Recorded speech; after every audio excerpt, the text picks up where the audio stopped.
Bien, buenas tardes. Espero hayan disfrutado su almuerzo y el breve descanso posterior. Vamos a continuar con nuestra jornada de actividad en este tercer Congreso Nacional de Jueces y Juezas de Familia, POCON 2018. Un par de cuestiones, un par de anuncios. Reitero la invitación que nos formula la profesora Magali Cabrolier para trabajar con ella en un proyecto vinculado precisamente a temas de parentalidad.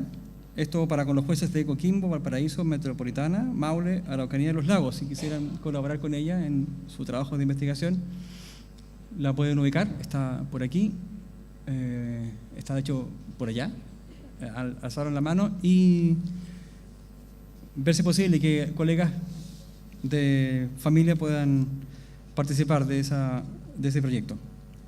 Lo otro es reiterar que los que estén interesados en el almuerzo del día sábado, en el momento del coffee break, se anoten con nosotros para elaborar una lista y poder informar de esa manera a Javiera, que es nuestra coordinadora en el hotel, sin perjuicio de que puedan usar también la credencial, la tan famosa credencial, la van a terminar odiando, para invocar el descuento que obtuvimos con el hotel. Espero no mayores contingencias, digamos, como las que hemos tenido en estos días, pero le han dado más sabor a este congreso. Y sin mayores preámbulos, entonces voy a dejar con ustedes a nuestra querida colega Mirna Espejo, jueza de familia, quien moderará el módulo en el que vendrán como ponentes Jimena Goché y Carlos Garrido.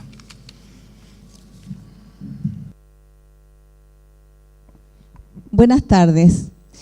Me ha correspondido hacer la presentación de dos profesores que traen para nosotros dos temas que son bien de actualidad. Yo creo que a todos nos apasionan y pienso que va a concentrar nuestra atención al máximo. Corresponde que exponga el tema Infancia y Adolescencia LGTBI a la señora Jimena Goché, y el tema curador ad litem y defensor de los derechos del niño al profesor Carlos Garrido. Nuestra primera expositora, Jimena Goché Marchetti, es abogado, licenciada en Ciencias Jurídicas y Sociales de la Universidad de Concepción, máster en Derechos Humanos, Universidad Internacional de Andalucía, máster interuniversitario en Diplomacia y Relaciones Internacionales, Escuela Diplomática, Ministerio de Asuntos Exteriores y de Cooperación, MAEC, y Universidad Complutense de Madrid. Doctora en Derecho, Universidad Autónoma de Madrid e Instituto Universitario de Investigación Ortega y Gasset. Profesora asociada, Departamento de Derecho Público y de Administración Pública y Ciencia Política, Facultad de Ciencias Jurídicas y Sociales de la Universidad de Concepción, Chile. Es directora de posgrado de la Facultad de Ciencias Jurídicas y Sociales de la Universidad de Concepción. Integra la comisión de grado de la Universidad de Concepción. Tiene vasta experiencia docente universitaria y como directora de tesis de grado.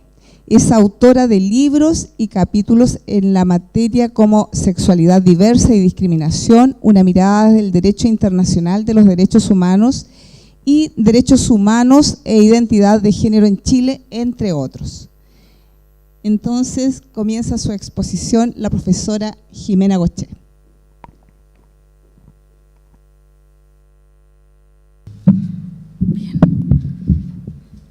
Bien, muy buenas tardes a todas y a todos. Como corresponde en el inicio, quiero agradecer a los organizadores por la invitación, por la excelente acogida y por cierto, coordinar eventos de esta naturaleza con tan estupenda convocatoria no es fácil. Además, ha sido muy grato encontrar y reencontrar rostros y amigos de esta carrera profesional, así que muy contenta de estar acá. Quiero también excusar por la humildad y precariedad de mi presentación. La verdad que hace mucho rato tengo mi propio conflicto con las presentaciones, pero reconozco e hice un esfuerzo con un par de láminas por lo menos y pido por lo tanto las excusas. Bueno, además es muy grato estar en un seminario con expositores de tan elevado nivel. Yo he tratado de estructurar esta presentación. Voy a mover la otra. No era para usted la sonrisa, pero bueno. Ya. Está todo coordinado, la sonrisa perfecta para la foto. Gracias. He estructurado esta presentación en 4 ejes, digamos, que quiero compartir. El primero es, a modo de introducción, quiero desde una constatación compartir 2 premisas.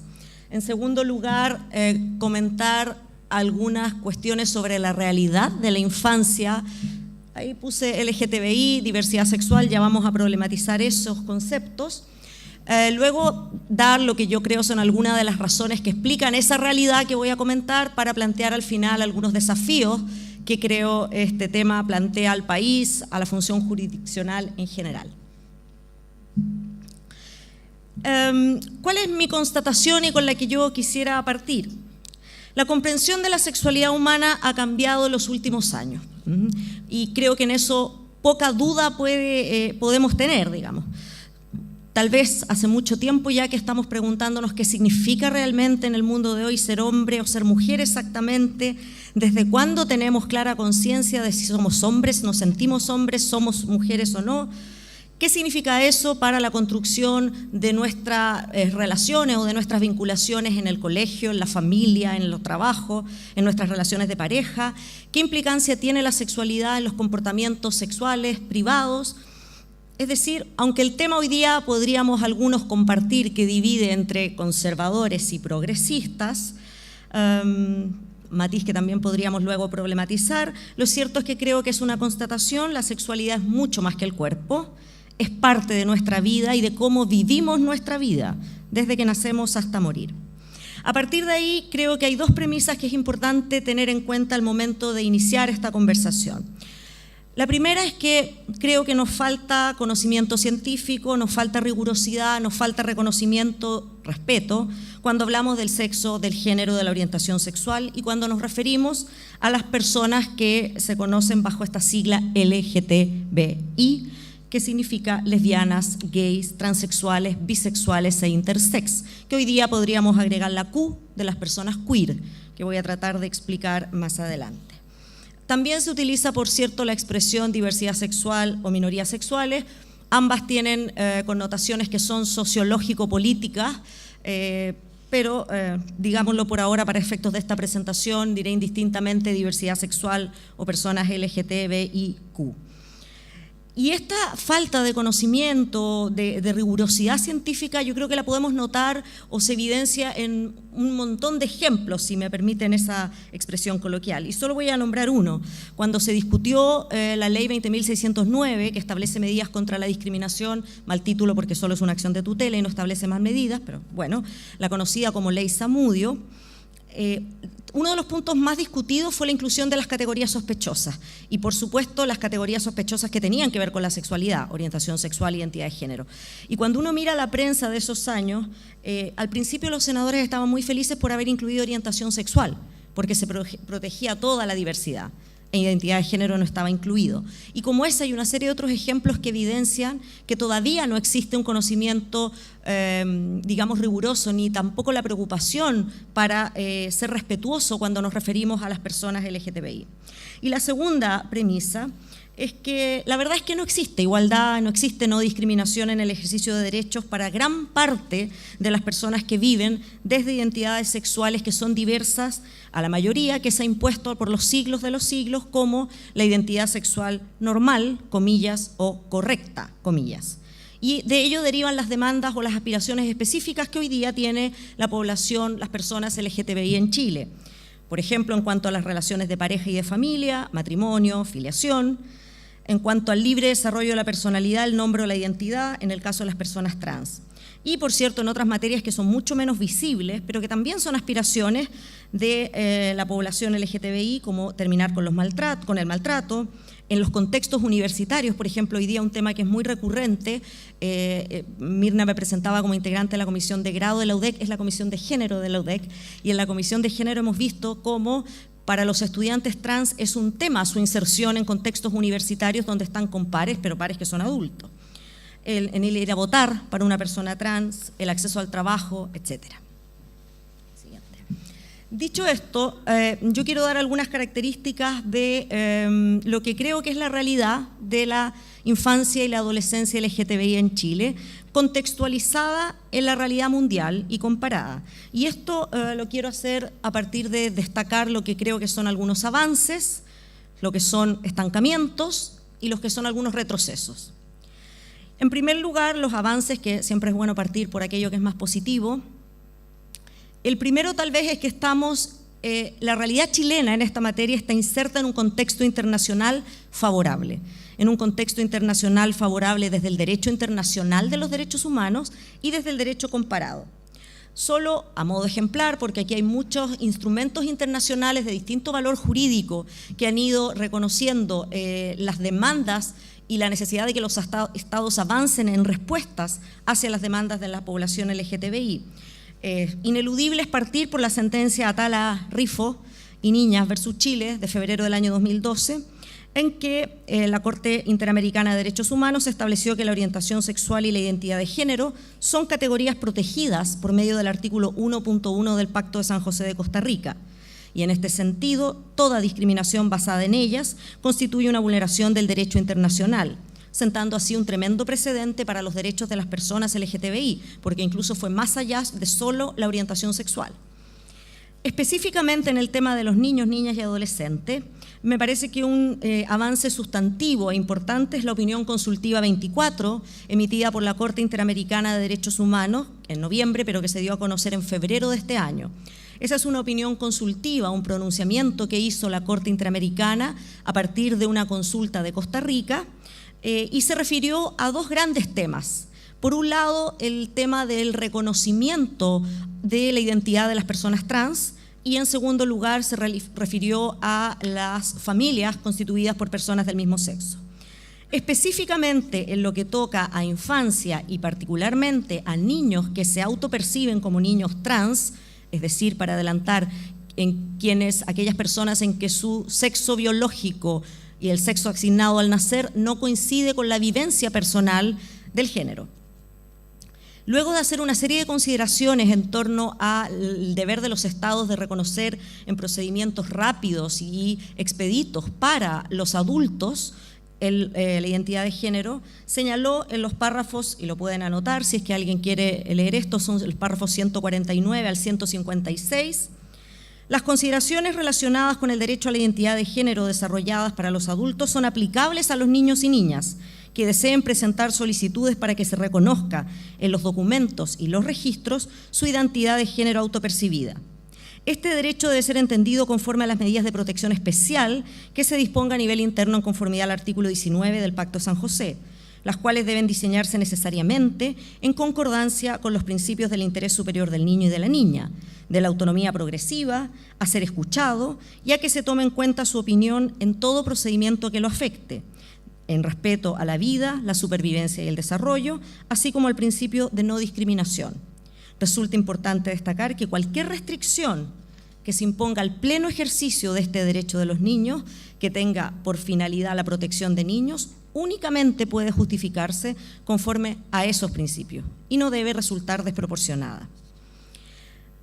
En el caso también del derecho internacional, también hay un reconocimiento explícito por parte del Comité de Derechos del Niño, quien interpretando el artículo 8, que es el que se refiere al derecho a la identidad en la Convención de Derechos del Niño, ha estimado que la identidad de niños, niñas y adolescentes, entre otros aspectos, incluye la apariencia física del niño, sus habilidades, su identidad de género y orientación sexual. En ese mismo enfoque, además, lo trabaja UNICEF. En el derecho comparado también el contexto es favorable.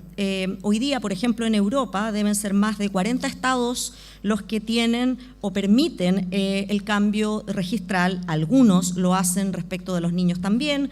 Noruega e Irlanda lo permiten a menores de edad, aunque Irlanda solo desde los 16 años. En nuestro continente, en la que es considerada además tal vez una de las leyes más progresistas, la Argentina de 2012, es un muy buen ejemplo de una ley que consideró ineludible incluir a los niños al momento de regular el reconocimiento de identidad de género. Hay otros casos como México, Colombia, que tienen decretos para vía administrativa, pero en el caso de Colombia particularmente no incluye a los menores de edad. Un segundo avance que me parece importante rescatar o relevar es que todo lo que nosotros estamos viviendo hoy día y la visibilidad que se puede tener hoy dentro de esta invisibilidad mayor es fruto del trabajo de la sociedad civil y también en alguna medida el trabajo de la academia. Y me parece que esto es importante relevarlo porque este no ha sido un tema puesto por los actores políticos. Este es un tema que ha puesto la propia sociedad civil y particularmente las organizaciones que agrupan a personas LGTBI. Y me parece que es un espacio para mencionar el trabajo que ha hecho la OTD, primero dirigida por Andrés Rivera y luego por su actual equipo, la Fundación Iguales, Fundación Renaciendo, la Fundación Selena, Todo Mejora, entre otras como las principales. Un tercer avance que muestra, digamos, la realidad, y espero que vayan siguiendo cuál es el sentido de lo que quiero compartir, son algunas iniciativas gubernamentales y políticas. Por ejemplo, en materia de educación, el año 2017 fue un año en que este tema se trabajó, ya en relación al derecho de los niños y niñas y estudiantes trans en el ámbito de la educación, se reconoció la definición consensuada sobre identidad de género que está en los principios de Yogyakarta, como la vivencia interna e individual del género tal y como cada persona la siente profundamente, la cual puede corresponder o no con el sexo asignado al nacer, incluyendo la vivencia personal del cuerpo. Y esa misma definición, con esos mismos parámetros, considerando además aquellos principios propios del derecho de infancia, están recogidos por el Ministerio de Educación chileno en las llamadas orientaciones para la inclusión de las personas lesbianas, gay, bisexuales, trans e intersex en el sistema educativo. También en materia educativa, en diciembre se conocieron las bases curriculares para la educación parvularia que hacen una expresa referencia al proceso de construcción identitaria desde el punto de vista sexual y cómo este debe ser abordado en los currículum de parvularia desde muy temprana edad. En materia de salud, uno de los tantos avances es la Circular 21 del Ministerio de Salud del 2012, que obliga a los establecimientos de salud a tratar a las personas de acuerdo a su identidad, o lo que también se conoce como el nombre social, que es aquel con el cual las personas se identifican. También me parece que es, y este es el último avance que traía en esta presentación muy concentrada de iniciativas que me parecen interesantes en Chile en esta materia, es una incipiente jurisprudencia, ¿ya? Donde tal vez los dos casos emblemáticos en esto tienen que ver con una misma niña y una misma familia, ¿ya?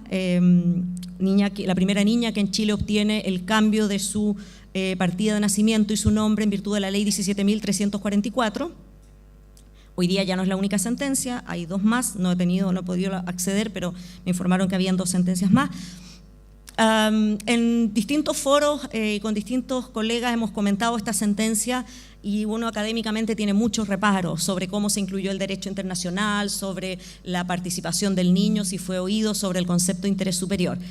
Pero en aras de la justicia material, de alguna manera, pongo esto como un claro avance, más que haciendo una crítica que esa sentencia pudo ser mejor del punto de vista del precedente que sienta en cómo recoger la demanda de los niños en tanto no exista una ley de identidad de género.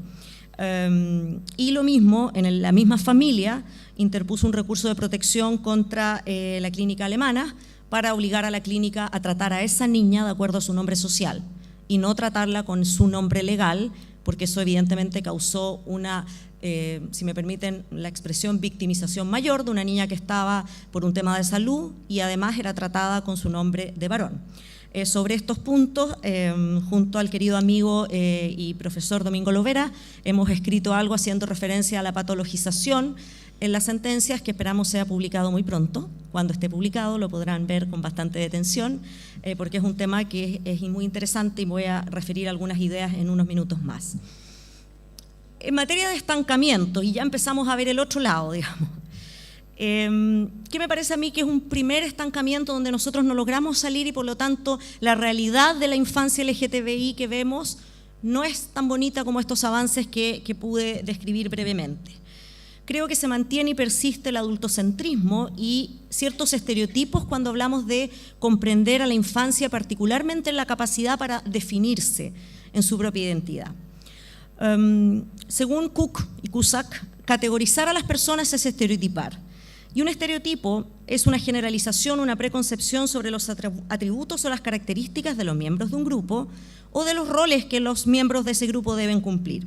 Entonces, cotidianamente nosotros, aunque no sabemos y no le ponemos ese nombre, lo que hacemos es estereotipar a los niños en una serie de conductas, ¿ya? O asumir ciertas preconcepciones, que si el niño es o tiene un comportamiento tal vez un poco femenino, seguramente es criado por la abuela y la madre, ¿ya? O si tiene un comportamiento un poco femenino es porque a lo mejor algo le pasó de pequeño. Y esos ejemplos se traducen cotidianamente en el lenguaje, ya me voy a referir también a algunos ejemplos tristes más adelante, y derivan en algo que es muy interesante porque desde la sociología nos enseñan a desterrarlo, que es esto de hablar de lo normal o lo anormal, lo correcto o lo incorrecto.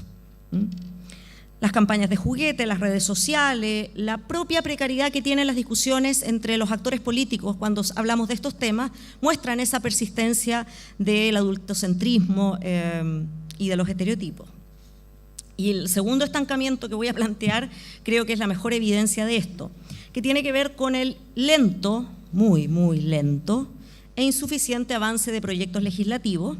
Y aquí el ejemplo, digamos, por excelencia, y no lo digo en el buen sentido, es la tramitación del proyecto que reconoce y da protección al derecho a la identidad de género. Ese es un proyecto que ingresó el año 2013. Y tal vez lo primero que quisiera rescatar, porque se ha escrito tanto este proyecto y tiene tantos mitos alrededor, que a lo mejor es bueno desmitificar algunas cosas. Ese no es un proyecto que nació por iniciativa política, ¿ya? No hubo ningún grupo político preocupado de este tema, ni ningún gobierno preocupado de este tema, ni de aquí ni de allá. Ese fue un proyecto que comenzó a trabajarse por iniciativa de organizaciones de la sociedad civil que tuvieron la idea el año 2011, hacia fines del 2011, que Chile necesitaba una ley. Y el 2012, por supuesto, esa idea prendió con mucha más fuerza ante la aprobación en Argentina de su ley.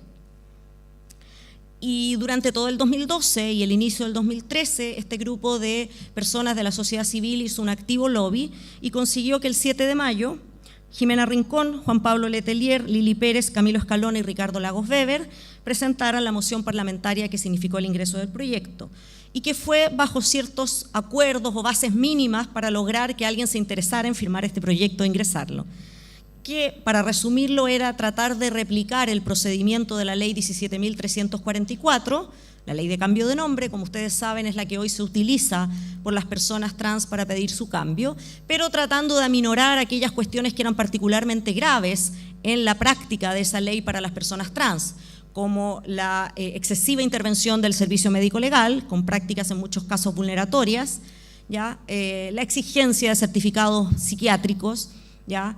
Y tratando de moderar el mismo procedimiento de la ley, entre otras cosas con la oposición y ante tribunales. Ese día, el 7 de mayo del 2013, el proyecto de ley incluía un artículo, que si no me falla la memoria era el 7º, que se refería a los niños, niñas y adolescentes, y que preveía un procedimiento basado en los principios de la infancia, ante tribunal de familia, que se ponía en distintas situaciones si ambos padres estaban en desacuerdo, o sea, si los padres estaban en desacuerdo o en acuerdo.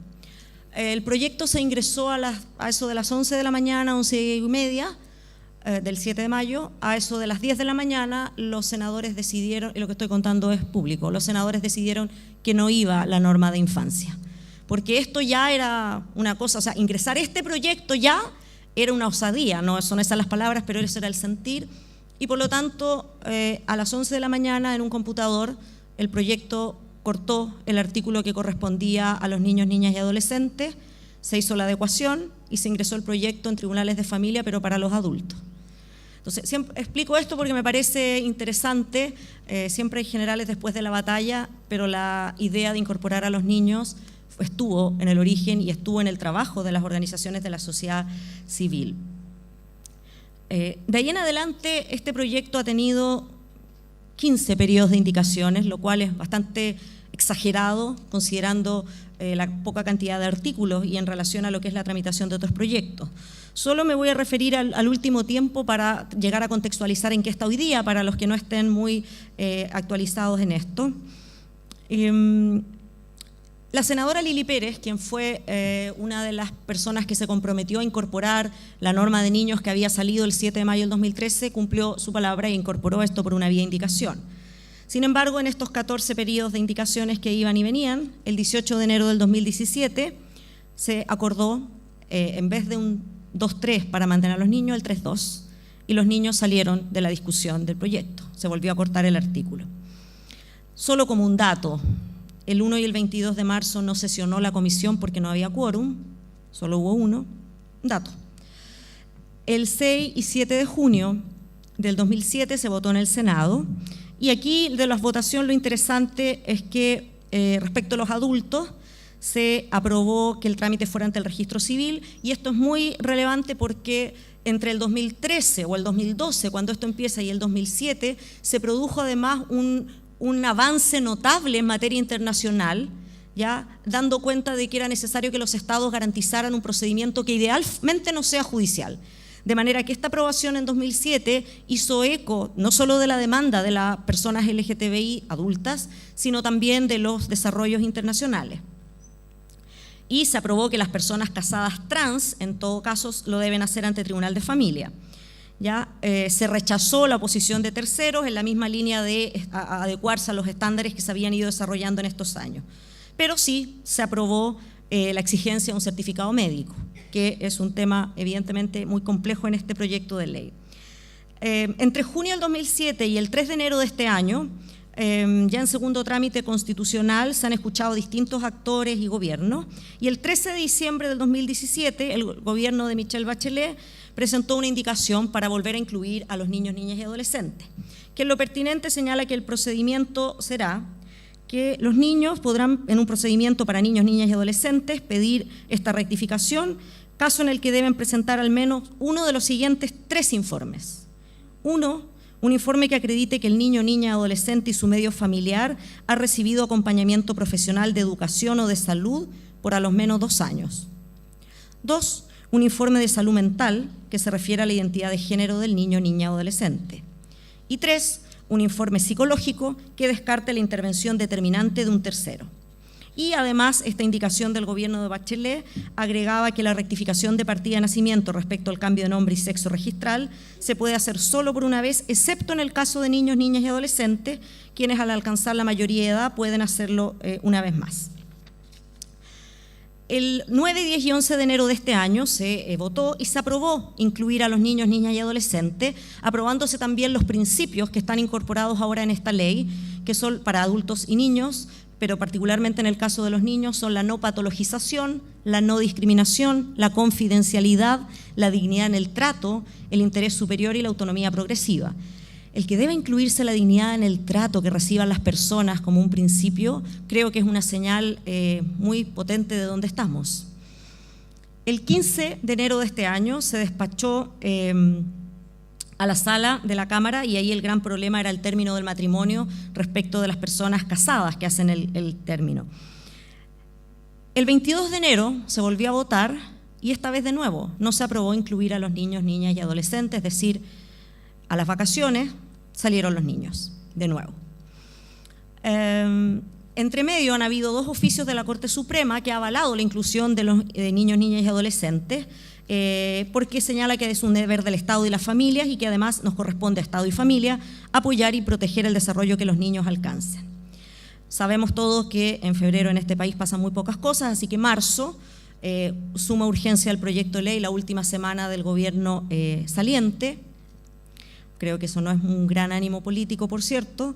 El 13 de marzo se le otorga urgencia simple, se forma esta comisión mixta, y el 9 de abril se ingresa esta propuesta del actual gobierno que señala que los menores de 14 años no pueden hacer el cambio registral, pero sus padres podrán buscar los medios para acompañarlos en el proceso, con el apoyo de los sistemas educativos y de salud. Para los mayores de 14 años y menores de 18, los padres podrán solicitar el cambio registral adjudicando los antecedentes que acrediten que se ha ido suscitando este hecho, lo que podrá ser modificado por el adolescente ante el registro civil en el momento que cumpla la mayoría de edad, y optar a una cirugía solo cuando cumpla esa mayoría de edad. Para el 7 de mayo próximo, es decir, en unas semanas más, están citados a presentar sus argumentaciones nuevos expertos a favor y en contra del proyecto. Y en eso estamos, con los niños afuera.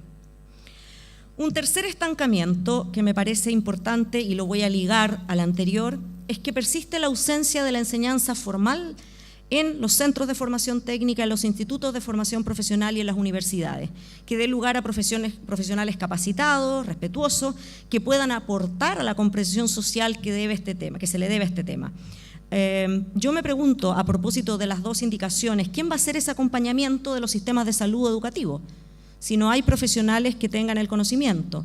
Y solo pongo un ejemplo que me lo compartió una familia hace un par de años atrás, un niño trans, es decir, biológicamente cuerpo de mujer, con 9 años, sufría notable acoso y abuso por sus profesores y por sus compañeros. La madre lo lleva al centro de salud para hablar con la psicóloga, y la respuesta de la psicóloga fue, y por si acaso, por supuesto, yo respeto todas las profesiones, lo pongo como un ejemplo porque simplemente para graficar esto es en todas las áreas. Señaló, mira, la solución es muy simple, sácale ese calzoncillo con camioncito y cómprale los rosados y déjale crecer el pelo como corresponde, y se acabó el problema.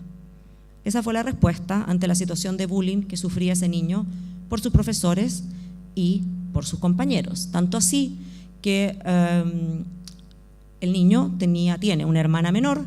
La profesora de religión, y el colegio fue sancionado por si acaso por el municipio, los paró en el acto clásico del día lunes, ese que creo que es casi cruel, inhumano y degradante, ese acto de los días lunes, ahí para decirle a los compañeros, yo le digo a todos ustedes, eso que ustedes ven ahí no es lo que dice ser, y ustedes irán al infierno por lo que están haciendo. Solo lo cuento como ejemplo. Entonces uno se pregunta, si no formamos profesionales, ¿quiénes van a dar ese acompañamiento a esos padres, por ejemplo, si se aprobara la idea del actual gobierno? Y esto lo llevo al cuarto estancamiento, que creo que esto tiene que ver también, o esta misma falta de formación también la vemos en relación al Poder Judicial y a una falta de adecuación de la ley chilena. La infancia LGTBI plantea un montón de desafíos que no se agotan en aprobar una ley de identidad de género. Y el tema es que no estamos preparando nuestro derecho, ni estamos preparando nuestros abogados, ni estamos preparados los jueces y juezas para enfrentar esa realidad, ¿ya? Hay una serie de interrogantes que pueden surgir a propósito de lo que se hablaba hace un rato. Un hombre trans podría, o un adolescente trans, varón, podría embarazarse. Ya les voy a contar alguna evidencia de eso. Y llego a los retrocesos. Y el primer triste retroceso es que los datos de violencia, los datos duros, siguen y son muy crudos. Y voy a leer tomado de diferentes informes, documentados todos, no es noticia de prensa, porque además, tristemente, esto suele no salir mucho en la prensa. En primer lugar, quiero referir al informe sobre violencia a las personas LGTBI que presentó la Comisión Interamericana de Derechos Humanos en noviembre del 2015. Tiene un capítulo sobre violencia a niños, niñas y adolescentes y señala, es el párrafo 301, los niños, las niñas y los adolescentes que son lesbianas, gays, bisexuales, trans o intersex, o que son percibidos como tales, enfrentan estigmatización, discriminación y violencia por su orientación sexual o identidad de género, real o percibida, o porque sus cuerpos difieren de las definiciones típicas de cuerpos femeninos y masculinos.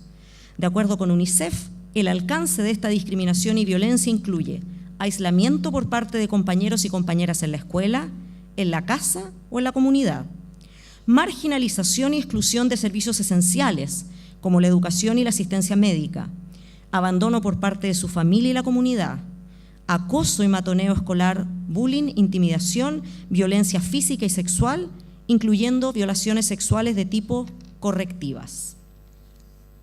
El Comité de Derechos del Niño, en una observación general del 2016 sobre la efectividad de los derechos del niño durante la adolescencia, se pronuncia claramente estipulando que los adolescentes gays, lesbianas, bisexuales, transgéneros e intersexuales suelen ser objeto de persecución, lo que incluye maltrato y violencia, estigmatización, discriminación, intimidación, exclusión de la enseñanza y la formación, así como la falta de apoyo familiar y social, y de acceso a la información y los servicios sobre salud sexual y reproductiva.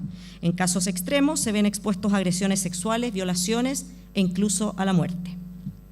En una declaración del 16 de mayo del año pasado, el Comité de Derechos del Niño, junto a otros mecanismos de derechos humanos, en conmemoración del Día Internacional contra la Homofobia, la Transfobia y la Biofobia, constató que los niños, niñas y adolescentes trans y de género diverso son los más vulnerables a la violencia en la escuela, a ser excluidos en la clase, en los juegos, en los baños y en los vestuarios, camino a la escuela, camino a su casa y en las redes, sufriendo ciberacoso.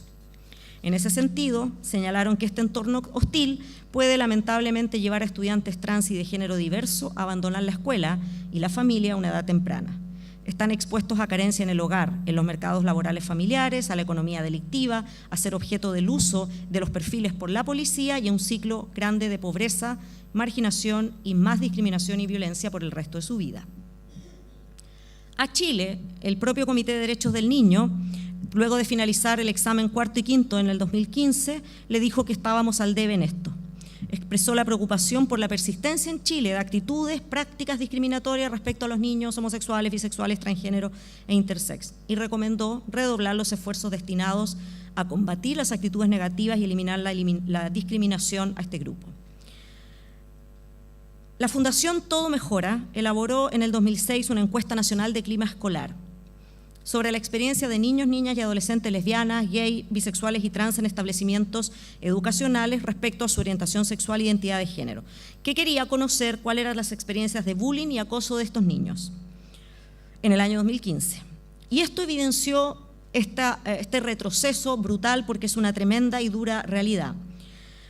La encuesta incluyó si escucharon comentarios malintencionados, si se sintieron seguros o seguras, si fueron acosados o acosadas, si se sintieron cómodos o no en su centro de estudio. También se les preguntó acerca de sus experiencias académicas, sus actitudes hacia la escuela, la participación de ellos en la escuela y la disponibilidad de recursos de esa escuela en apoyo. La muestra final se compuso por 424 estudiantes, entre 13 y 20 años. Los estudiantes provenían de las 15 regiones de Chile. Más de la mitad se identificaron como mujeres, 52,8%, casi una cuarta parte como hombre, 20,9%, un 8,5% como trans, y de esos, 3 de 4 participantes, 74,2%, se identificaron como gays o lesbianas. ¿Cuáles son los principales resultados en relación a nuestro tema? En materia de seguridad escolar, un 29,7% se sintió inseguro debido a la forma en que expresa su género. En cuanto a la victimización, un 59,9% fue acosado verbalmente debido a su expresión de género. Un 28,6% fue atacado físicamente en la escuela debido a su expresión de género.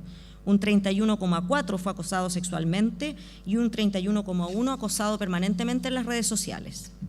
Esto se tradujo en situaciones como problemas para ir al baño, pedir permisos y usar la credencial de salud, etc. Voy a mencionar simplemente entonces para ir al punto... Uy, me queda bastante. Bueno, ¿puedo quedar viendo para el cuarto congreso unos minutos? Simplemente 6 puntos que me parecen retrocesos notables, los podemos problematizar después. Primero, me parece que es un retroceso notable que el proyecto o la idea que pone el actual gobierno sea que solo puede cambiar la partida un niño si tiene acuerdo de ambos padres. La realidad muestra que muchas veces los padres no están de acuerdo, ¿ya? Y eso no lo solucionaría y tampoco hay ninguna referencia al interés superior. También me parece un retroceso el recrudecimiento del lenguaje hostil hacia la diversidad sexual, comparaciones con animales, comparaciones con cambios de camisa o la frase célebre de un senador, 18 años pasan volando, ¿para qué queremos incluir a los niños?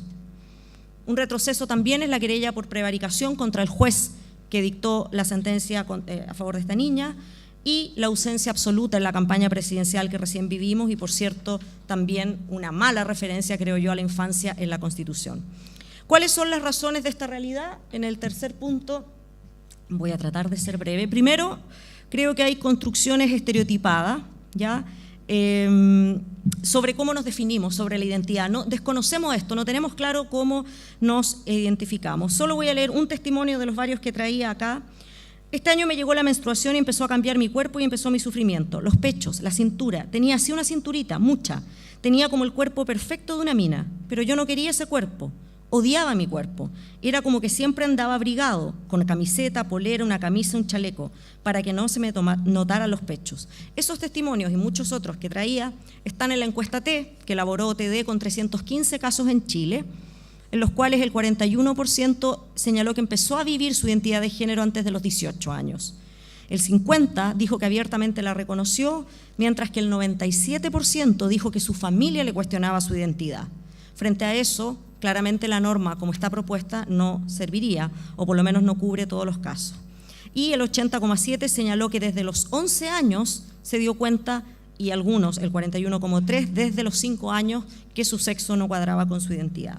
Segunda razón, creo que tenemos ignorancias derivadas de una falta de educación amplia sexual en Chile, que no nos permiten entender la sexualidad como un continuo, más allá del binario hombre-mujer, masculino-femenino, correcto, no correcto, y que obviamente tiene que ver con la construcción que por décadas o por siglos se ha hecho sobre los cuerpos, tratando de moldear, tratando de construir o usando una idea Foucaultiana de controlar a los cuerpos.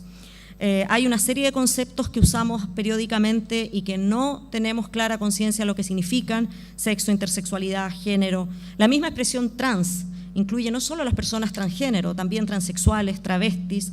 Pensaba hacer una explicación, pero en función del tiempo puede quedar para las preguntas. Hoy día incluso se habla en alguna literatura científica de personas de género fluido. ¿Por qué? Porque tanta categorización también va en contra de aquello que las propias personas perciben. ¿Por qué tenemos que siempre categorizar a los seres humanos? La tercera causa, y esto ya refería a propósito del artículo con el profesor Lovera, esta idea de la patologización y la medicalización, que tiene que ver con la forma de sentir el cuerpo, de dar placer, de hacer familia, y eso creo que es consecuencia de la falta de diálogo que hay entre las disciplinas y los saberes para abordar la realidad LGTBI. Solo en materia de identidad de género, decirles que el paradigma hoy día es el de la autopercepción, no el de la patologización. Ahí también hay interesantes avances en materia de derecho internacional. Y la cuarta razón, de muchas otras que podríamos problematizar, creo que la concepción de familia y la concepción del derecho de familia en Chile no está preparada, y pareciera que no se quiere preparar todavía para tanto en lo sustantivo como en lo procesal para la realidad de los niños, niñas trans, por ejemplo, en su autonomía progresiva. Y vuelvo al ejemplo que señalé hace un rato, el hombre trans que se embaraza y quiere abortar, por ejemplo. ¿Qué pasa con su derecho reproductivo o qué pasa con esa filiación? En lo que hoy día también la literatura llama los cuerpos gestantes no binarios. Y la última, y voy terminando. Bueno, he resumido mucho eso, después podemos en las preguntas comentar. Desde esta realidad que he descrito y desde esas causas que creo que de alguna manera son razones que abonan esa realidad, creo que hay algunos desafíos que deberíamos tener. Y el primero es asumir como una cuestión de derecho la vulneración que viven cotidianamente muchas de las personas LGTBI. Tenemos que dejar de verlo esto como una amenaza, porque no se va a destruir la familia. Nada va a pasar, ni como pasó, ni como no pasó cuando se aprobó el divorcio o la igualdad de los hijos. Y estos desarrollos que se hagan tienen que tener no solo un enfoque de derecho, sino que además debe bajarse a políticas, a planes, a directrices que nos ayuden con cuestiones concretas. Propongo estadísticas y datos oficiales que no hay, presupuesto para muchas materias que no hay, políticas interseccionales para que trabaje familia, el contexto escolar, vecinal, que los centros que van del Estado, que resguardan o que tienen bajo su cuidado a menores, tengan profesionales capacitados en género, que se erradique la concepción patológica y, por supuesto, y esto directamente en el materia judicial, que se promueva un compromiso de todos con la política de igualdad y de género, de igualdad de género y no discriminación que aprobó en febrero de este año el Poder Judicial, que me parece notable, un avance y que debe ser felicitado y promovido. Segundo, hay que avanzar en educación sexual en todos los contextos, formales e informales. ¿Para qué? Para deconstruir, que no es lo mismo que destruir, las concepciones erradas y estrechas sobre la sexualidad humana y todos esos mitos o estereotipos que están en torno a la población LGTBI, particularmente infantil. Que ahora todos se tienen que cuestionar su sexo. ¿Cómo se les ocurre poner eso en prekinder? Se va a acabar la familia. Seguro que fue abusado de niño. Hay que trabajar entonces por eliminar ese lenguaje y cuestionarnos qué es realmente lo normal. Lo normal es lo que nosotros hemos creído y hemos visto como normal por décadas. Tercero, acoger a los niños y adolescentes que viven desde la diversidad sexual porque es indispensable para el pleno y libre ejercicio de otros derechos que van a permitir el despliegue de sus potencialidades. Esto no es solamente el derecho a la identidad sexual, que el niño pueda decir a los 16 que es gay o que pueda manifestarse como un niño o niña trans. Tiene que ver con el despliegue de su nombre, la imagen, la vida privada, su derecho a vida en familia, la integridad psíquica y, por cierto, el derecho a ser oído, ¿ya? Es, hablando muy en concreto para problematizar esto, un estudio dado a conocer por la Universidad de Texas este año, en marzo, mostró que los niños, niñas y adolescentes a quienes se les permite usar su nombre en distintos contextos muestran menos tendencia a la depresión o a tener comportamientos suicidas. Y esto entonces es lo que pone en evidencia la necesidad que ya planteaba el Comité de Derechos del Niño sobre la salud de los niños como algo integral que debe permitir no solamente los cuidados paliativos en caso de enfermedad, sino un enfoque integral que es la plena realización de todas sus potencialidades. Y para ello, reconocer la identidad es indispensable. Y lo cuarto, creo que debe promoverse un diálogo entre los saberes, entre las disciplinas y dentro del derecho. Nosotros los abogados, las abogadas, no estamos muy acostumbrados a dialogar con otras disciplinas. Aún nos cuesta nos cuesta hacer el diálogo entre el derecho nacional y el internacional, o incluso nos cuesta dialogar, que es un diálogo y una mirada distinta con el derecho comparado. Yo creo que este es el tema que necesita justamente eso, porque el saber que puede aportar al mundo del derecho la biología, la psicología o cualquier disciplina que trate de explicar la complejidad que encierra el proceso de formación de identidad sexual de una persona, más allá de los binarios hombre y mujer, evidentemente puede servir para problematizar o para trabajar una reconstrucción, una deconstrucción de instituciones que hemos mirado desde ciertos paradigmas. Yo quisiera, junto con levantar esta idea de diálogo, terminar mostrándoles algo, simplemente para que lo reflexionen a partir de lo que lo que yo les he compartido, y lamento haber dejado muchas cosas afuera. ¿Puede ponerlo, por favor? Esto ocurrió hace 3 días.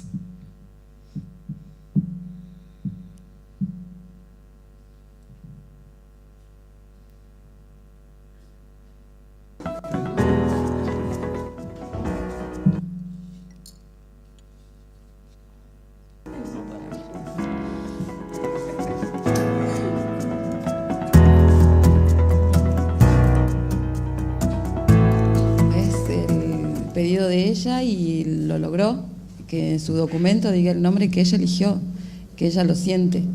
Para nosotros es muy importante apoyarla y estar al lado de ella en estos momentos. ¿Cómo ha sido todo este tiempo? El trámite del DNI la verdad que fue facilísimo, como ya lo comenté antes, es realmente un trámite, no es nada engorroso, fue todo muy ameno, muy rápido, así que felices. ¿En qué consistió algo en particular o como cualquier otra gestión que se puede hacer? No, ella tiene que tener la representación legal del abogado del niño, que es lo que exige la ley. Y como acá, gracias a Dios, acá en Salta está el abogado del niño, entonces para nosotros se nos allanó 1000 veces el camino, porque fue rapidísimo, en menos de una semana ya teníamos su partida de nacimiento rectificada, así que felices, y en menos de un mes ya teníamos su documento, así que es todo muy fácil. A los 8 años, hace 2 años de atrás, nos habló, íbamos en el auto con los 3, y dice, papá y mamá, tengo que hablar con ustedes, y para mí era una charla más. Paré el auto, lo tiré a un costado y nos dijo, bueno, yo tengo que contarles algo, que yo quiero ser nena. Yo me siento nena y quiero ser nena, a los 8 años. Y tengo un sueño que yo, cuando me miro al espejo, yo me veo una nena, me veo una mujer en el futuro, y yo me siento así. Yo quiero compartirlo con ustedes y quiero contarle a ustedes porque quiero que ustedes me apoyen. Y de ahí en más fue una piña como de Hulk a mi machismo, a mi fe, a todos mis prejuicios, a toda mi estructura. Así que tuve que armarme de nuevo y tratar de comprenderla, entenderla, que no es fácil para el que no pasó esto y al que no lo pasó, es difícil. Yo vengo de una familia que es blanco y negro. ¿Qué sentís en estos momentos? Que soy una niña más y que soy una niña normal y corriente. ¿Cómo fue todo este tiempo para vos? Muy mal. Pero ahora cuando me dieron el documento cambió todo, como si fuera que ya no me tienen que respetar, que ya no hay violencia y que ya no me traten mal. ¿Qué fue el momento que te dijo que tenías que hablar con ellos? Fue el momento cuando yo quería ser nena y no les quería decir porque me ponía nerviosa. Pero cuando estábamos en el auto solo y yo y mi mamá, ahí les dije.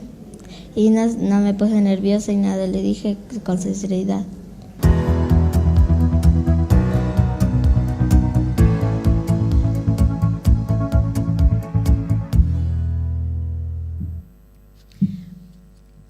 Yo solo quiero terminar, esto pasó en Salta, Tiziana es la primera niña, o la primera niña tan pequeña que obtiene bajo la ley argentina, particularmente de Salta, ese cambio.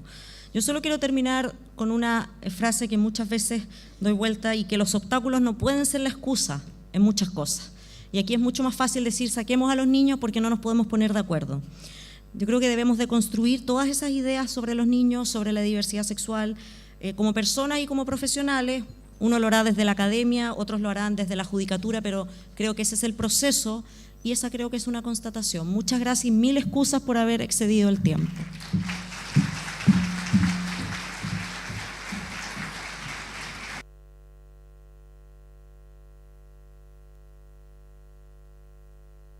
Excelente, Jimena, muchas gracias por tu exposición, ha sido muy interesante y en realidad nos dejó con un nudo en la garganta y bueno, tenemos que pensar este tema entre todos los que estamos aquí, los que nos dedicamos a los niños, niñas y adolescentes. Ahora pasamos a nuestro segundo expositor, don Carlos Garrido Chacana. Él es abogado, mediador familiar y magíster en Derecho de Familia e Intervención de Familia. Licenciado en Ciencias Jurídicas y Sociales en la Universidad Finisterrae. Cuenta con diversos diplomados en perfeccionamiento en asuntos de familia e infancia, como familia e infancia, problemática y modelos de intervención, y un postítulo en mediación familiar en el ámbito de tribunales de familia, ambos de la Universidad de la Frontera de Temuco. Magíster en Derecho de Familia e Intervención Familiar en la Universidad UNIAC. Tiene experiencia en el área privada, especialmente en materias de familia, experiencia docente en Derecho de Familia, Fundamentos del Derecho y Derecho Laboral en Instituto Profesional Araucana, sede Castro, y en Instituto Profesional AIEP, sede Castro. Autor de 27 títulos para Editorial Metropolitana de Santiago de Chile, de los cuales destacan los títulos sobre compensación económica, acuerdo de unión civil, litigación en juicio ordinario de familia, formularios para la práctica forense de familia, tratado práctico de competencia de los tribunales de familia, entre otros. Es asesor externo de la Honorable Cámara de Diputados de la República, mediador inscrito en el Registro Único de Mediadores Familiares del Ministerio de Justicia para las ciudades de Castro, Chonchi, Dalcahue, Queilén y Ancud. Además, él tiene publicaciones en litigación penal. Dejo con ustedes a nuestro profesor, don Carlos Garrido, en el tema curador ad litem, defensor de los derechos del niño.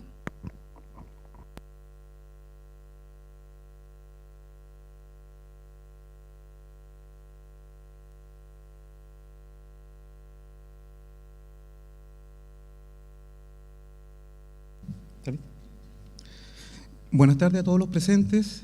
No sé si se escucha bien. Ya, bueno, antes que nada quiero agradecer a los organizadores por el honor de haberme invitado.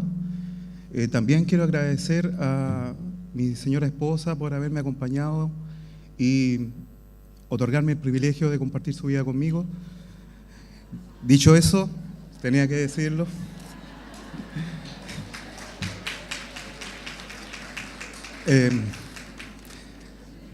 Dicho lo anterior, tengo que decirles que dentro del programa hay que hacer una corrección, ya que el tema que me tocaba a mí decía relación con curador ad litem y defensor de los derechos del niño. Entonces falta esa parte ahí, así que vamos a comenzar propiamente por el curador.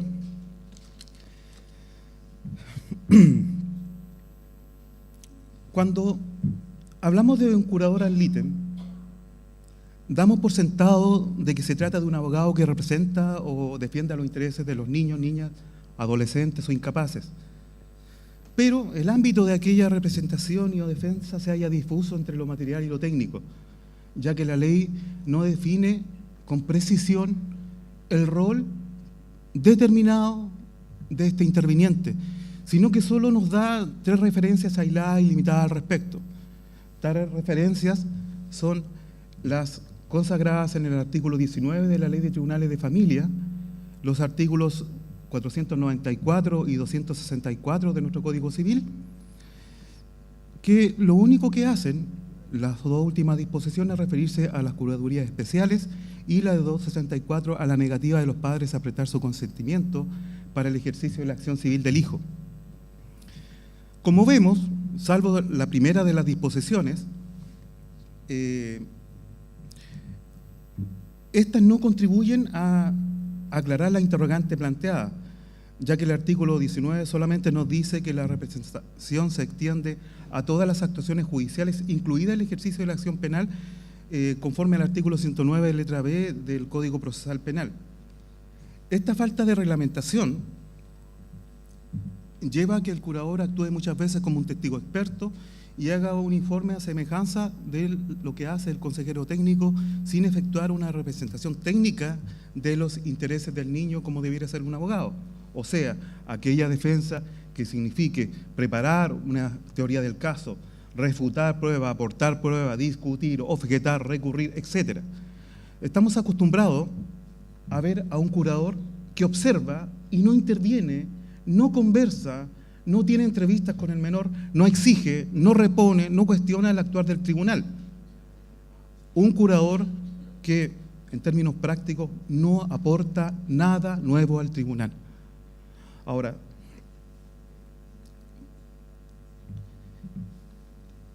más aún, el inciso 4 del artículo 19 permite a nosotros reclamar de la falta de designación de un representante curador si tenemos interés en hacer tal cosa, a las instituciones como a cualquier persona.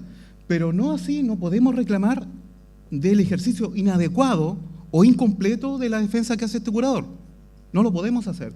Solamente podemos reclamar de su falta de intervención o no nombramiento. Dicho eso, para hablar con precisión de cuál es el fundamento material o de la defensa material y técnica del curador, conviene recurrir o hacer presente, mejor dicho, lo que señala la autora que vendrá luego, la señora Nell Griven, sobre el asunto en una de sus publicaciones. Ella, al hacerse cargo del artículo 12 de la Convención de los Derechos del Niño, nos dice que la parte del artículo que hace referencia a la representación del menor conforme a las normas del procedimiento de la ley nacional, no debe interpretarse como permitiendo usar la legislación procedimental para restringir o impedir el disfrute de este derecho fundamental. Más aún, siguiendo el lineamiento de la autora, ella señala, y con lo cual estamos de acuerdo, que los Estados partes deben respetar las normas básicas de imparcialidad del procedimiento, como del derecho a la defensa y el derecho a acceder al expediente propio. Tal cuestión, tal infracción acarrearía la nulidad de la actuación. Más aún, la autora nos señala que las normas de familia son un híbrido entre lo público y lo privado. Las normas de procedimiento son de orden público, pero en lo que dice relación con la representación de la parte, esta estaría sujeta a normas privadas, especialmente considerando que está regulada en general sin distinguir entre adultos, niños y la autonomía de la voluntad. Y como todos bien sabemos, en derecho privado puede hacerse todo aquello que no esté expresamente prohibido, y no estando expresamente prohibida la representación de un niño, niña o adolescente, podría materializar dicha representación. Si bien concordamos con lo anterior y también con lo que señala luego la autora, ella nos dice también que habrían 3 topes o limitantes al respecto. La primera de ellas serían las normas de representación legal cubiertas por el artículo 43 de nuestro Código Civil, las normas del artículo 1447 y siguientes que dicen relación con la incapacidad del menor, y el artículo 264 que hace alusión a la patria potestad. Dicho lo anterior, diremos que si concordamos que el niño puede ejercer autónomamente sus derechos, debemos aceptar su intervención o su participación activa en el proceso o en el juicio mismo, ya que como todos sabemos no hay derecho sin una acción. Como cuestión preliminar, para abordar el punto, diremos que el derecho del niño a ser oído y considerado es una manifestación de su defensa material, es decir, una garantía propia del debido proceso, principio que emana de normas que todos conocemos. Ahora bien, el resguardo óptimo de los intereses del niño dentro del proceso, o sea, para lograr el resguardo óptimo de los derechos del niño en el proceso, no nos podemos quedar ahí, sino que debemos avanzar más allá y llegar a una defensa material, es decir, una garantía que nos permita el niño o buscar su abogado propio, aquel que realice la defensa técnica que hicimos alusión delante. Es así que para seguir con este camino hay que despejar la falta de claridad que existe respecto del rol de este interventor, este curador ad litem, cuestión que podemos hacer mediante la interpretación armónica de un conjunto de normas que la autora cita, pero que pocas personas le han dado un contexto. Primero tenemos que la autora, bueno, para darle contexto a la norma, primero tenemos el inciso 2 del artículo 5 de la Constitución, que impone la observancia de los derechos esenciales que emanan de la naturaleza humana y la carga de los estados de respetar, del Estado de respetar y promover tales derechos. En consecuencia, la aplicación de los artículos 8, número 1, 19 y 25 del Pacto de San José de Costa Rica, que entre otras cosas imponen el derecho a ser oído por un tribunal imparcial con la finalidad de la determinación de sus derechos y obligaciones, la necesidad de protección del menor por parte del Estado y la posibilidad de un recurso efectivo o eficiente destinado al amparo de sus derechos fundamentales. Por su parte, también tendría que hacerse cargo de observar el artículo 14 del Pacto de los Derechos Civiles y Políticos, que reconoce el principio de igualdad ante el órgano jurisdiccional. Además, habría que hacerse cargo de respetar los artículos 5, 12 y 41 de la Convención de los Derechos del Niño, que entre otras cosas consagran la autonomía progresiva de que tantas veces hemos hablado, el derecho a expresar la opinión y que ésta sea considerada en todos los procedimientos judiciales administrativos, y por último, lo que es igual de importante, que muchas veces no vemos con claridad, es el privilegio o prevalencia del instrumento más idóneo para materializar sus derechos. Esta norma pocas personas la nombran. ¿Y de dónde emana? Del mismo artículo 41 que nos dice: nada de lo dispuesto en esta convención o en la presente convención afectará las disposiciones que sean más conducentes a la realización de los derechos del niño y que puedan estar recogidos en derecho del Estado parte o derecho internacional vigente respecto de ese Estado parte.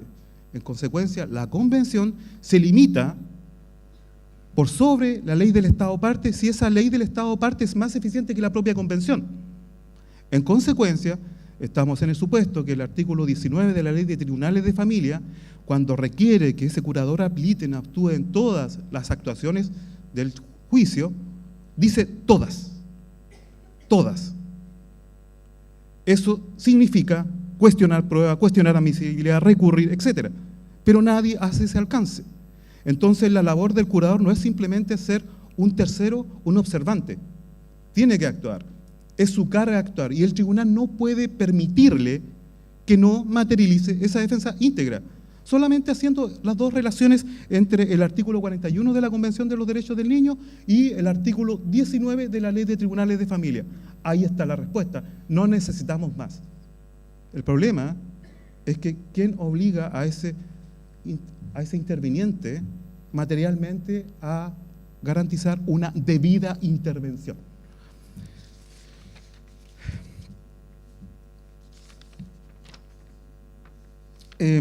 Siguiendo, como hice el alcance, tenemos que el artículo 19 de la Ley de Tribunales de Familia instaura el abogado como curador ad litem para el ejercicio de todas las actuaciones judiciales en caso que carezca de representante legal o el juez estime que sus intereses son independientes o contradictorios con lo de aquel que ejerce tal representación.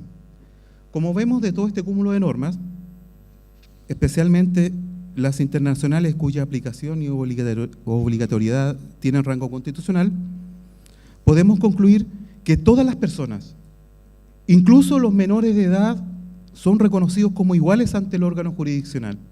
En consecuencia, no solo pueden y deben ser escuchados en tales instancias, sino que pueden utilizar todos los recursos y mecanismos jurídicos al amparo de sus derechos. Por tanto, están dadas las posibilidades para una defensa material y técnica concreta. Más aún, y como dije antes, se consagra un curador ad litem en calidad de abogado con todas las facultades para intervenir en todas las actuaciones judiciales sin excepción alguna. Si se pretendiera restringir la actuación de este curador exclusivamente a la defensa material de este niño, habría que concluir que su rol se reduce a transmitir su parecer. Cuestión innecesaria si, como todos sabemos, mucho antes del nombramiento del curador, y incluso sin saber que lo vamos a nombrar, tenemos que los artículos 12, 16 y 69 de la Ley de Tribunales de Familia ya reconocen el derecho del niño a ser oído directamente por el tribunal, aún sin la presencia de un curador. Es decir, sin mediar su intervención alguna. Incluso en la etapa de cumplimiento de la medida de protección, el niño puede ser escuchado directamente por el juez conforme al artículo 79. Entonces, ¿necesitamos un curador que venga a reproducir lo que el juez puede hacer por sí mismo? Por otro lado, el rol del curador tampoco es el de emitir una opinión informe, dado que tal función es asumida por el Consejo Técnico conforme a los artículos 5 y 64, inciso sexto de la misma ley, y eventualmente por las pericias que se pudieran rendir en el respectivo juicio. Es así que lo único que justifica el nombramiento de un curador en calidad de abogado es el ejercicio de una defensa en términos amplios, material y técnica. Si no, ¿para qué lo queremos? La ley no consagra disposiciones inútiles. La ley consagra algo que tenga aplicación. Si el niño va a ser oído por el tribunal directamente, ¿para qué necesitamos un curador?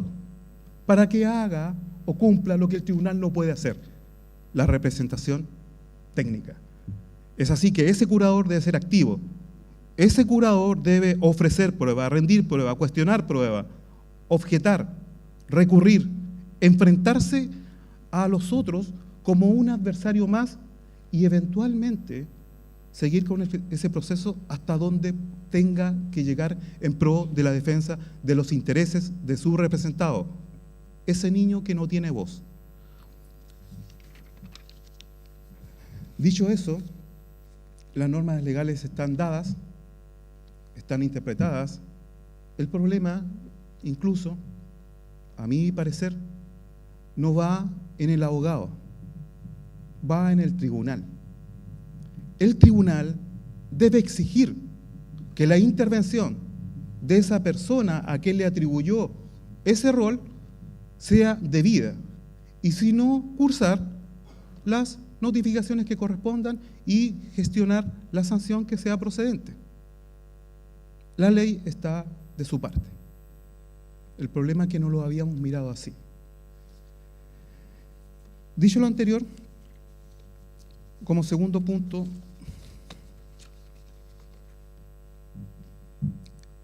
conviene hacer un paralelo. ¿Y un paralelo de quién? Del rol del curador ad litem versus el defensor de los derechos del niño.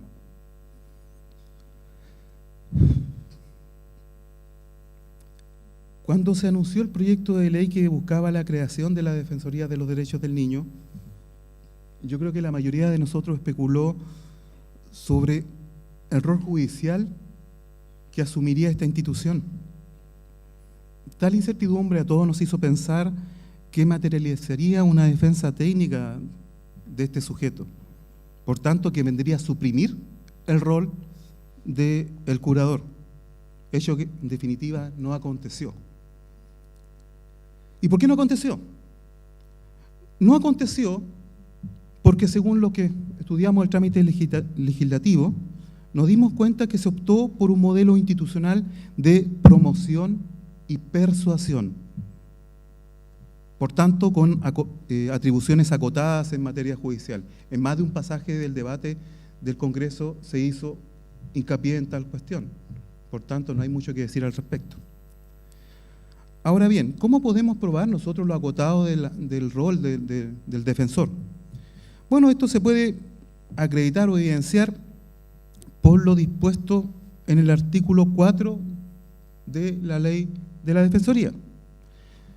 La ley de la Defensoría, la 21.067, nos dice que corresponderá especialmente a la Defensoría de los Derechos de la Niñez, en su letra B, interponer acciones y deducir querellas en conformidad al artículo 16. ¿Y qué nos dice esto de la remisión al artículo 16?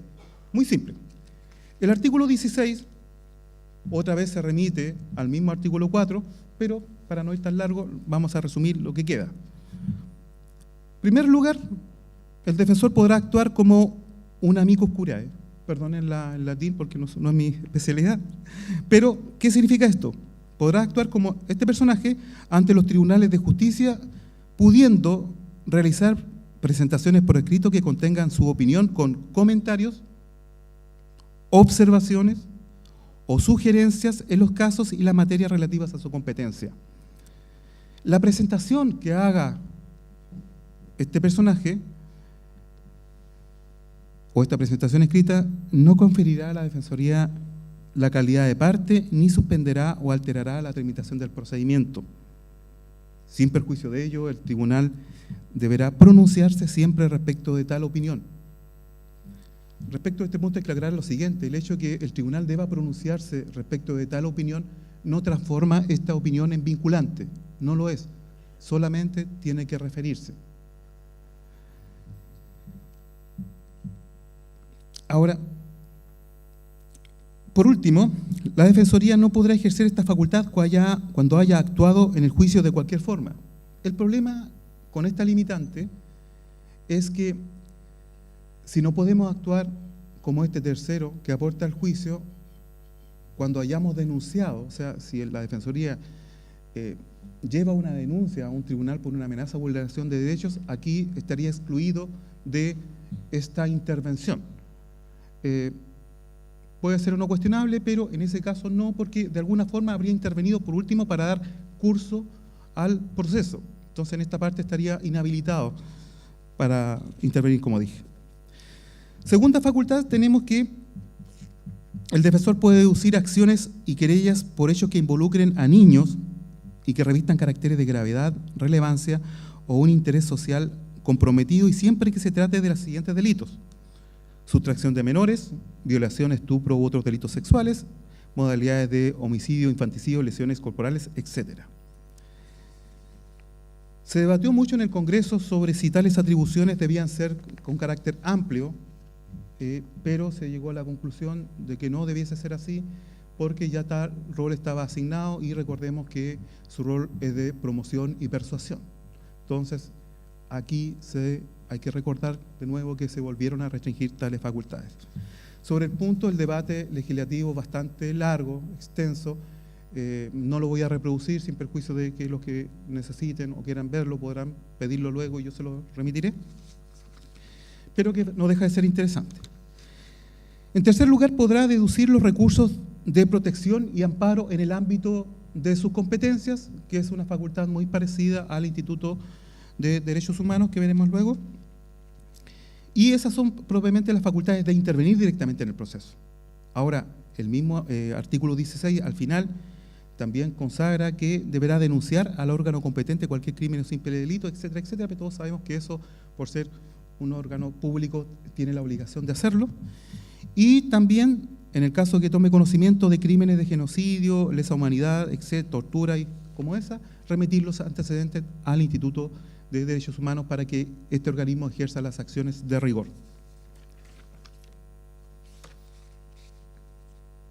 Como vemos, esas son las únicas atribuciones judiciales que el día de hoy, a esta fecha, tiene este órgano. En consecuencia, si miramos o hacemos un paralelo de la labor del curador ad litem y del defensor, la actuación del curador todavía se justifica, y por eso los tribunales están en condición de exigirle, dado la interpretación de las normas que vimos recién, es que ejerza su rol conforme a derecho, por tanto, conforme a la debida intervención de un letrado en una defensa como un sujeto cualquiera.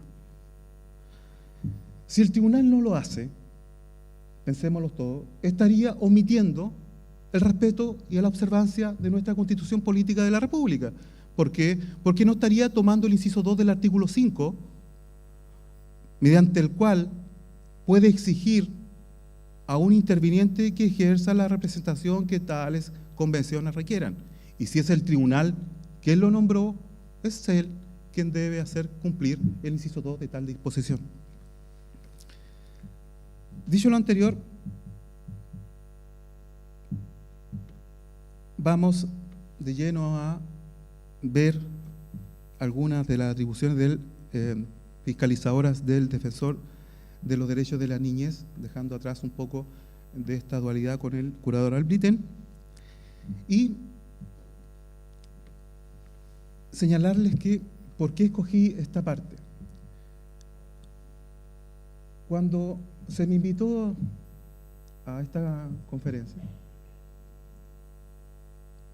y tuve que estudiar la ley, me pasó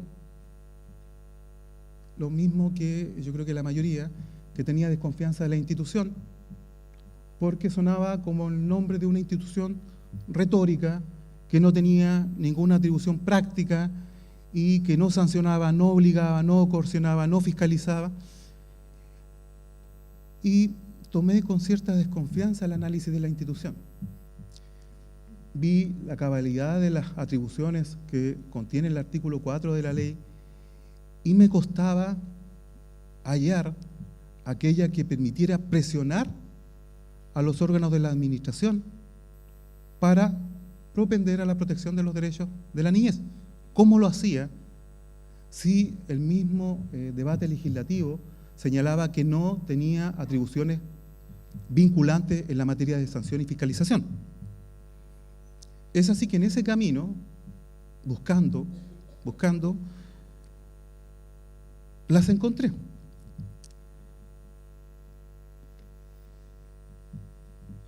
Pero para ello, para poder explicarlas, ¿qué tuve que hacer? Tuve que preguntarme, ¿qué es en realidad la Defensoría de los Derechos del Niño? Porque todos hablan de ella, pero ¿quién dice, puede sintetizar todo lo de la ley en una definición? Entonces, me puse a ver los debates del Congreso y para desarrollar la respuesta a la interrogante, comencé por reiterar que la Defensoría no es una Defensoría penal en términos de realizar acciones propias de la institución, sino que se trata de una corporación con deberes diversos a la defensa directa de los niños que puedan estar afectados por una violación o vulneración de sus derechos, ya que no podrá pronunciarse sobre un asunto que se encuentre pendiente ante los tribunales de justicia u órganos de la administración del Estado, conforme al inciso 2 de la letra C del artículo 4 de la ley. Y eso es aun cuando pueda intermediar, servir de facilitador, observador, hacer seguimiento de acción, requerir antecedentes, informes, etcétera, etcétera. Es decir, se trata de una institución que sigue un modelo institucional, como dije antes, con lineamientos de promoción y persuasión, es decir, con atribuciones acotadas en materia judicial. Pero siguiendo con la búsqueda del concepto de definición de la institución, el análisis de los artículos 1 a 3 de la ley, pude visualizar o considerar para ello la autonomía orgánica y funcional como el objeto de la institución. Y en esa senda me encontré con que la Defensoría se describe como una corporación autónoma de derecho público con personalidad jurídica y patrimonio propio. Un concepto formal que no nos da mucha utilidad para lo que nosotros queremos. Por tanto, considerar eso como un concepto sería cercenar la naturaleza de la institución. Es así que con la finalidad de buscar una definición más apropiada para la institución de acuerdo a lo que reconoce su ley, convine en analizar el objeto, sus atribuciones y sus limitantes, es decir, del artículo 1 al artículo 5 de la misma, y llegué a la conclusión que podemos decir lo siguiente. Esta institución es una corporación autónoma de derecho público con personalidad jurídica y patrimonio propio que tiene por objeto la difusión, promoción y protección de los derechos reconocidos a la niñez por la Constitución, los tratados internacionales ratificados por Chile que se hallan vigentes como la legislación interna y que cumplirá sus fines mediante el ejercicio de las atribuciones que le reconoce el artículo 4 y conforme a los principios del artículo 5 de la misma ley. ¿Por qué? Porque esas son las pautas que van a llevar al actual acorde de derecho a tal institución. Ahora bien, si bien esto está dicho en términos formales, ¿cómo materializamos esto en la práctica? ¿Cómo sabemos cómo lo va a hacer la Defensoría? Bueno, esto fue un poquito más complejo. Se tuvo que extraer bastantes pasajes de la convención, del mensaje del proyecto de ley, y llegamos a la conclusión, sacando esos pasajes de términos que emplea el mensaje del proyecto, que de las distintas expresiones que se utilizaron en el mismo mensaje, como dije, tenemos que, en virtud de las atribuciones y funciones que se le concede a la Defensoría, se buscó crear una institución especializada, investida de autoridades independientes y eficaz que, mediante el control complementario, aunque no vinculante de las instituciones públicas, como de ciertas privadas, evidencia la responsabilidad del Estado para con el derecho de los niños en función de su rol de persuasión, para así lograr la promoción, protección y defensa de sus derechos. En consecuencia, esta institución tiene la carga de comprobar, inspeccionar y fiscalizar la actuación de los órganos públicos y ciertos privados respecto de los derechos de las niñas y eventualmente evidenciar su posible yerro en tal materia para mover al Estado a reconocer y aceptar las consecuencias de su actor haciéndose cargo del mismo y así adoptar las medidas de protección que procedan conforme al ordenamiento jurídico vigente con la finalidad de lograr su difusión y promoción y protección de los derechos que los instrumentos internacionales reconocen. Ahora, ¿cómo se hace esto? Principalmente, entre todas las atribuciones, con la contenida en el informe en cuenta pública del artículo 15 de la misma ley. Mediante dicho informe, si este organismo evidencia alguna transgresión a las convenciones internacionales en virtud del inciso 2 del artículo 5, coloca al Estado en evidencia ante un notable abandono de deberes. En consecuencia, coloca en evidencia pública que el Estado podría ser sancionado por medio de sus funcionarios conforme a estas facultades mediante las atribuciones constitucionales y legales procedentes como el Estatuto Administrativo, entre otras cosas. Ahora, como me queda poco tiempo y desgraciadamente no puedo enfocarme en esa parte, el resto de cómo se materializa esta cuestión práctica para hacer efectivas las sanciones, se los voy, o me lo pueden preguntar en las preguntas de rigor, y eventualmente, si alguien quiere la información, se las puedo remitir al correo electrónico que me señalen luego de terminada la exposición. Y dado el tiempo, pido la excusa de no haberlo terminado en lo que tenía pactado, pero la información va a estar disponible para el que quiera o se interese en saber cómo se puede materializar esta práctica. Gracias por su tiempo. Bueno.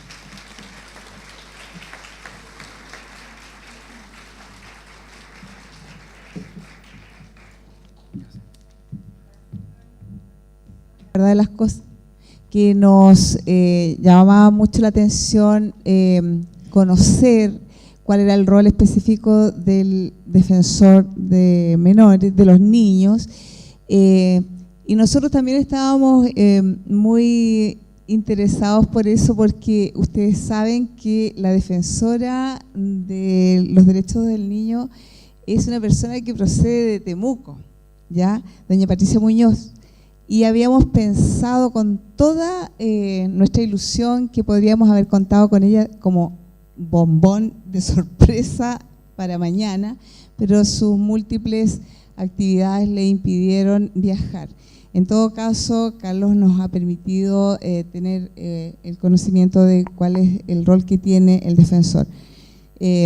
Bueno, atendido el tiempo, que nosotros tenemos unas jornadas bastante acotadas porque el hotel nos impone aquello, no vamos a poder entrar, aunque nos hubiese apasionado el debate por los temas, ¿verdad?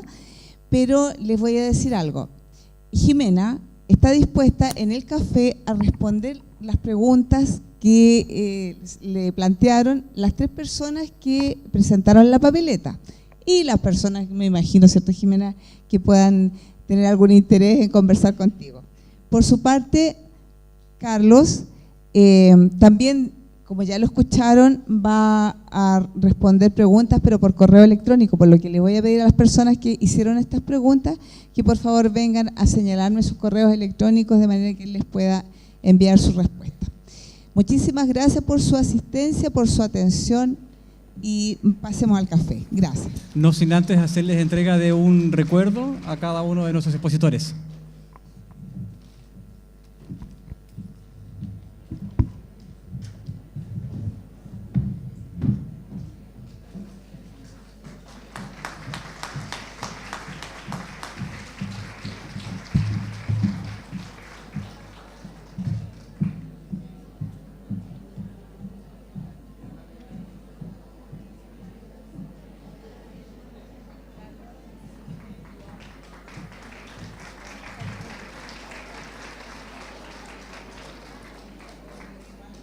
Bien, quiero comunicar que lamentablemente, como ya es de vuestro conocimiento, porque tienen el programa oficial actualizado en sus manos, no pudimos contar con la participación de Nell Greven para el día de hoy. Ella también registró una licencia médica intempestiva que impidió su presencia el día de hoy. Pero como también lo saben, y está informado de esa manera en el programa, contaremos con 2 expositores en un módulo verdaderamente interesante que tiene que ver con experiencias vinculadas al mundo del Sename, desde ambos lados de aquella vivencia. Así que ahora los invito a disfrutar del coffee y nos reunimos nuevamente a las 5 en este salón.